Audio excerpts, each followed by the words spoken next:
여러분 안녕하세요. 반갑습니다. 롤입니다. 오늘은 새로운 캐릭터를 가지고 왔습니다.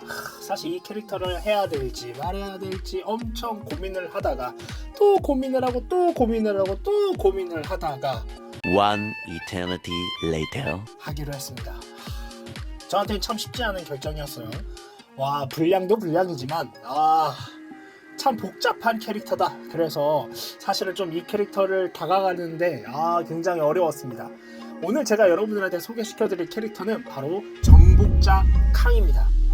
이제 앞으로 있을 MCU에서 최대 빌런으로 손꼽히고 있는 캐릭터인데요. 바로 이 정복자 캉에 대해서 알아보려고 합니다. 과연 얼마나 몇 주나 갈지 잘 모르겠어요. 그래도 일단 해보도록 하겠습니다. 그럼 같이 가볼까요? 정복자 캉은 30세기 지구인 지구 6311에서 태어났습니다. 그 지구의 인류는 암흑기를 겪은 적이 한 번도 없었습니다. 수세기에 걸친 발전과 전쟁 이후 지구 616에서 온 너세니얼 리처즈라는 시간 여행자에 의해 평화가 찾아왔던 것이었죠. 그는 전쟁으로 폐허가 되어버린 이 세계에 평화를 가져왔기 때문에 전설적인 은인으로 알려져 있었습니다. 16세가 되었을 때 미래의 자신이 개입함으로 어린 네서니얼은 결국 정복자 캉으로 변하지 않았고 잠시 아이언 레드로 알려진 젊은 히어로가 되었습니다.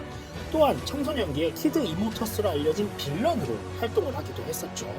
그러나 네서니얼 리처드는 결국 그의 시대로 돌아와 마침내 자신의 정해진 운명의 길을 따라갔고 아이언 레드로서의 기억은 지워진 것으로 보였습니다. 성인이 된 정복자 캉은 타임머신 만드는 법을 발견하고 평화로운 시간에 실증을 느낀 그는 지구 616의 고대 이집트로 시간여행을 떠났습니다. 그곳에서 정복자 캉은 파라오 라마 투투가 되었으나 판타스틱 4에 의해 쫓겨났죠. 그는 자신의 시대로 다시 도망치려 했지만 시간의 폭풍에 휘말려 지구 616의 현대의 시간에 나타나게 됩니다. 자신의 조상일 가능성이 있는 닥터 둠과 우연히 만나게 되었고 그 영향으로 정복자 캉은 라마투투의 모습을 버리고 둠과 유사한 모습을 취하게 됩니다. 스칼렛 센츄리온이라는 정체성을 만들게 됐지만 어벤져스에게 패배한 이후 그는 이 정체성을 포기했습니다. 정복자 캉은 라마투투의 모습을 다시 유지하면서 다시 한번 그의 고향인 30세기로 돌아가려고 시도합니다. 그러나 시간 폭풍으로 인해 정복자 캉은 자신의 시대를 넘어 전쟁으로 폐허가 되어버린 40세기에 도달을 하죠. 그곳에서 정복자 캉은 과거의 기술로 싸우는 야만인들을 보게 되는데 그들은 이 기술들이 어떻게 작동되는지 전혀 알지 못했습니다. 이 기술들에 대해 지식을 갖고 있던 정복자 캉은 자신을 다른 모습으로 바꾸고 이 시대를 정복하는 것이 간단하겠다 생각합니다. 드디어 정복자 캉이라는 정체성을 창조한 그는 바로 그 일을 시작했습니다.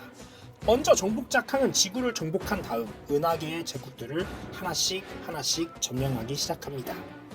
그러나 이것으로도 충분하지 않았고 정복자 캉은 현대 히어로 시대로 돌아가 그 시대를 정복하고자 했습니다.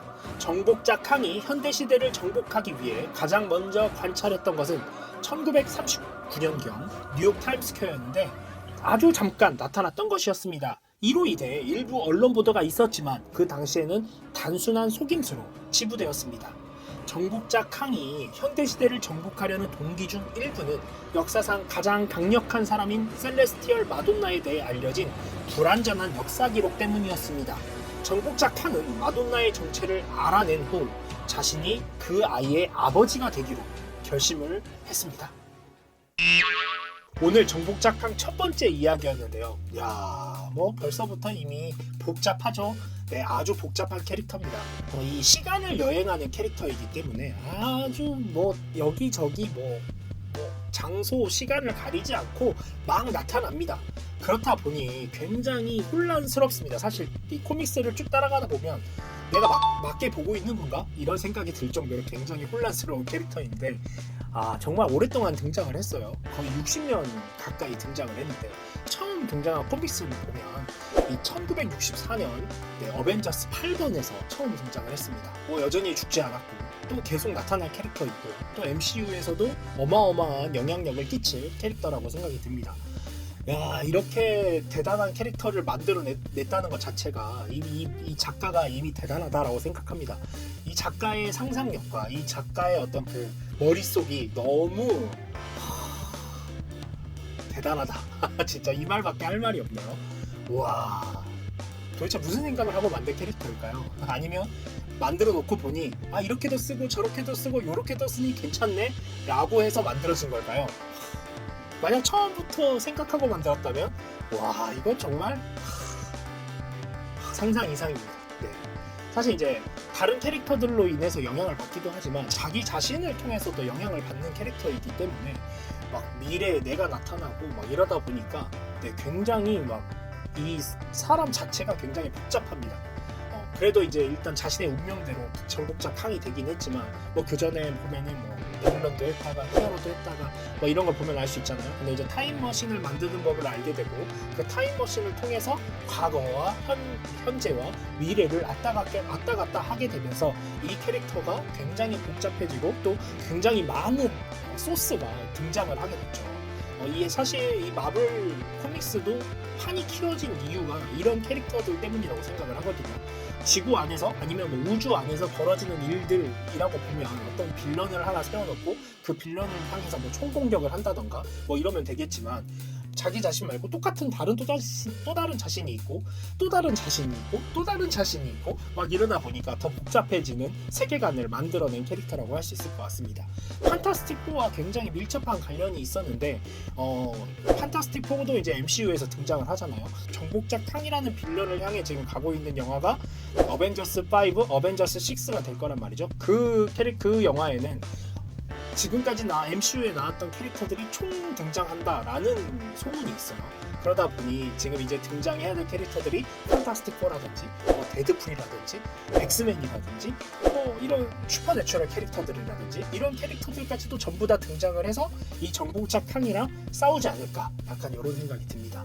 그렇다 보니까 이 정복자 캉이 MCU에서도 엄청나게 중요하게 이제 다뤄질 것이지만 이미 마블 코믹스에서는 굉장히 오래전부터 중요한 역할을 해왔다라는 것을 코믹스를 보면서 알 수 있었습니다. 이제 당장 이제 개봉하는 영화 마블 이제 영화 중에 그 앤트맨 퀀텀맨이야. 이 영화에 이제 제대로 빌런으로 등장을 한다고 해요. 또 그래서 어떻게 또 제대로 등장을 할 건지 궁금하고 이미 로키에서 얼굴을 한번 보여줬지만 뭐 그때는 그냥 잠깐 등장했던 거나 마찬가지니까. 근데 이번에 과연 앤트맨에서 어떤 모습을 보여줄지 굉장히 기대가 됩니다.